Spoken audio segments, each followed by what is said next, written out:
Depuis lors, c'est toute une transformation de notre territoire que les populations gabonaises, en l'occurrence les Librevillois, ne regardent pas sans frémir. Chacun y va un peu de son point de vue. De l'admiration dans un premier temps, mais par la suite, ce que nous attendons plus, et pour ma part, c'est que ces travaux aillent à leur bout et dans les délais requis.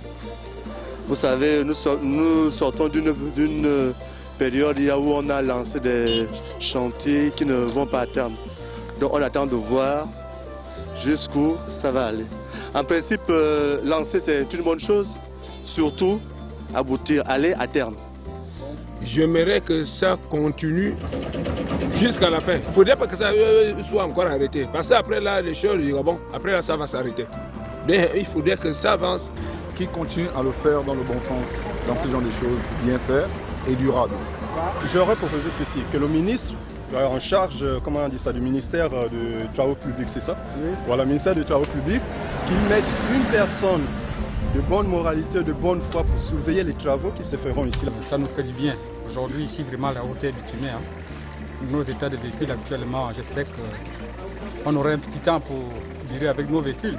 Parce qu'actuellement, ça nous ferait plaisir. J'espère que ça ne va pas se limiter, comme d'habitude, parce qu'on a souvent vu la dernière fois, lorsqu'on commence un boulot comme ça, après un certain temps, ils abandonnent. Donc je souhaiterais à ce que ça soit, ça aille jusqu'au bout, quoi. En réalité, le président de la République tient à tout prix à corriger les carences observées en matière d'infrastructures de développement.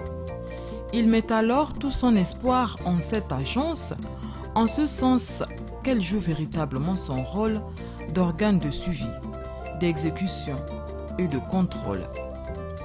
Par l'accélération du processus d'aménagement global du territoire, l'exemple de ce nouveau plan directeur pour Libreville, proposé à l'issue de son deuxième conseil d'administration, revient à dire à juste titre que l'ANGT répond réellement au souci du président de la République de procéder à une propulsion du Gabon au rang des pays émergents.